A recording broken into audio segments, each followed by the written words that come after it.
নমস্কার বন্ধুরা, মীরার বাহারি রান্নায় আপনাদের স্বাগত। আজ আমি চিকেন কিমার পুর দিয়ে বেকড টমেটো করে দেখাচ্ছি। প্রথমে আমি কড়াই বসিয়ে ছোট ছোট টুকরো করে কেটে রাখা আলুগুলোকে ভেজে নেব।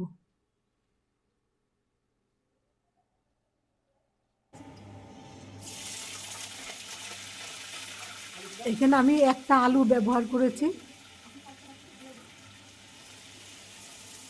এবার আমি এর মধ্যে নুন হলুদ দিয়ে দিলাম। আলুগুলো বেশ লালচে লালচে করে ভেজে নিতে হবে।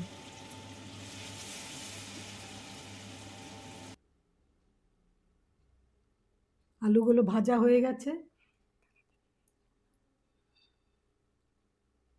এবার আমি ওই তেলের মধ্যেই দুটো কুচানো পেঁয়াজ দিয়ে দিচ্ছি, মিডিয়াম সাইজের দুটো কুচনো পেঁয়াজ। পেঁয়াজগুলোকেও বেশ লালচে করে ভেজে নিতে হবে।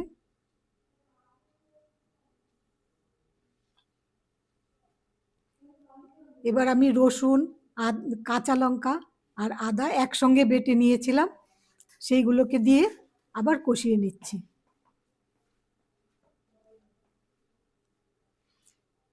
যখন আদার কাঁচা গন্ধটা চলে যাবে তখন এর মধ্যে আমি গুঁড়ো হলুদ দিয়ে দিচ্ছি আর নুন দিয়ে দিচ্ছি।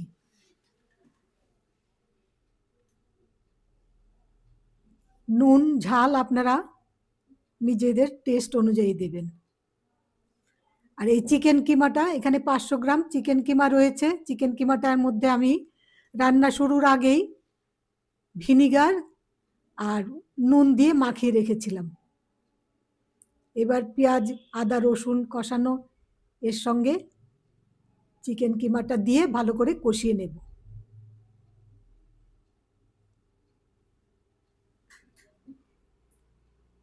কষাতে কষাতেই সেদ্ধ হয়ে যায়, তাও আমি একটু জল ব্যবহার করছি।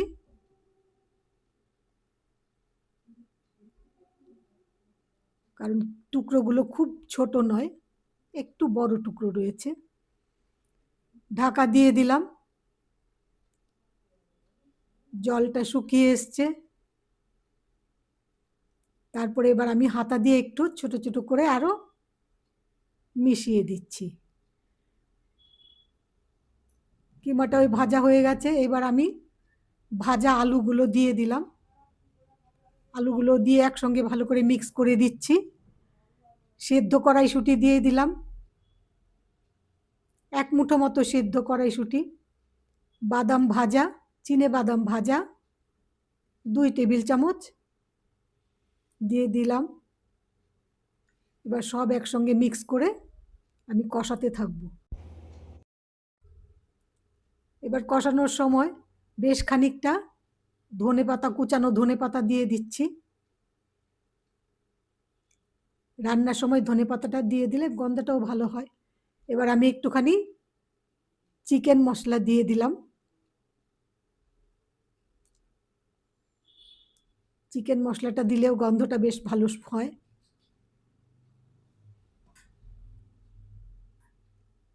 এবার আমি এক ছিটে জল দিয়ে দিচ্ছি, গুঁড়ো মশলাটা দিয়েছি তো। এবার একটুখানি কসুরি মেথি আর গরম মশলার গুঁড়ো দিয়ে দিলাম। বেশ ভালো করে সব মিলিয়ে মিশিয়ে নিতে হবে।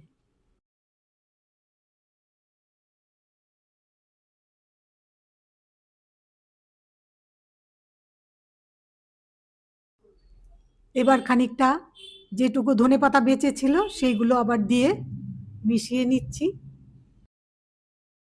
কসুরি মেথি, ধনেপাতা, গরম মশলা সব মিলিয়ে খুব সুন্দর একটা গন্ধ বেরিয়েছে।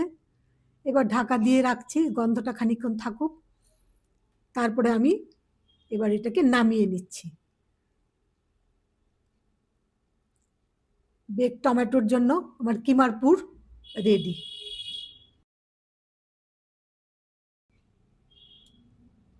এবার আমি টমেটোগুলোকে রেডি করব। টমেটোগুলোকে বড় বড় লাল লাল দেখে আমি টমেটো নিয়েছি। টমেটোগুলোকে আমি একটা স্কুপার দিয়ে খুব সাবধানে ভেতর থেকে সবগুলো বিচি বের করে দিচ্ছি। আর টমেটোর মধ্যে যেসব শক্ত অংশগুলো আছে ওইগুলোকে বেশ ভালো করে পরিষ্কার করে নিতে হবে। এগুলো সেদ্ধ হতে একটু সময় লাগে। আর বোটার যে দিকটা সেই দিকটা নিচের দিকে থাকবে, তাহলে ভালো বসবে জিনিসটা। একদম পুরো একটা বাটির মতো হয়ে গেল। এবার আমি 1 চিমটি করে নুন দিয়ে ভেতরে মাখিয়ে দিচ্ছি। মাখিয়ে রেখে দিলে নরম হয়ে যাবে। এবার যে উপরের যে ঢাকাটা হাঁড়ির ঢাকার মতো হয়ে গেল। প্রত্যেকটা ঢাকা মানে প্রত্যেকটা টমেটোর ঢাকা নিজস্ব ঢাকাটাই আলথা রাখতে হবে, উল্টোপাল্টা করে নিলে মিলতে চায় না। আমি আরেকটা করে দেখাচ্ছি। ইচ্ছে করলে আপনারা চামচ দিয়েও কাজটা করে নিতে পারবেন।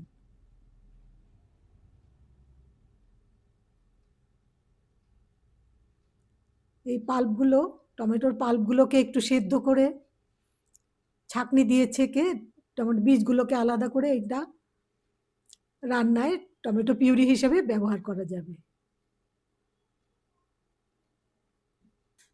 এভাবে আমি সব টমেটোগুলোকে রেডি করে নিয়েছি। এবার আমি একটা উপর করে আমি নুন জলগুলো যেটা এক্সট্রা ছিল সেগুলো ফেলে দিয়ে কিমার পুরটা খুব ভালো করে চেপে চেপে ভরে দিচ্ছি। ইচ্ছে করলে এর ভেতরে আপনারা মোজারেলা চিজ দিতে পারেন, চিজ কিউব দিতে পারেন, একটু আমি বাটারও দিয়েছিলাম।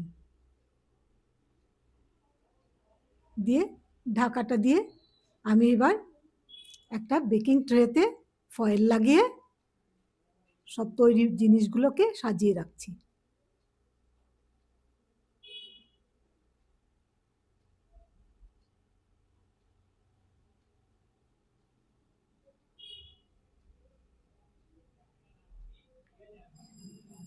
এভাবে সবগুলো রেডি করে নেব। সবগুলো রেডি করা হয়ে গেছে। এবার আমি আগে থেকে ওটিজিটা 230 ডিগ্রি সেলসিয়াসে প্রিহিট করেছিলাম 10 মিনিটের জন্য। এবার আমি ওটিজিতে দিয়ে দিচ্ছি। ওটিজি ঢাকনা বন্ধ করে আমি প্রথমে 30 মিনিটের জন্য দিয়ে দিলাম। ওপরে নিচের রড দুটোই চালানো থাকবে, মানে বোথ দেওয়া থাকবে। টমেটোগুলো বেক করতে আমার মোট 40 মিনিট লেগেছে, তাতে রেডি হয়ে গেছে দেখুন। ইচ্ছে হলে আপনারা কেক বেক করার মতো উনুনে কড়াইতেও বেক করতে পারবেন। বন্ধুরা, ভিডিওটা ভালো লাগলে লাইক, শেয়ার, সাবস্ক্রাইব করবেন, কমেন্ট করে মতামত জানাবেন, ফেসবুক থেকে দেখলে ফলো করবেন। আজ এই পর্যন্তই, আবার আসবো অন্য রেসিপি নিয়ে। সবাইকে ধন্যবাদ।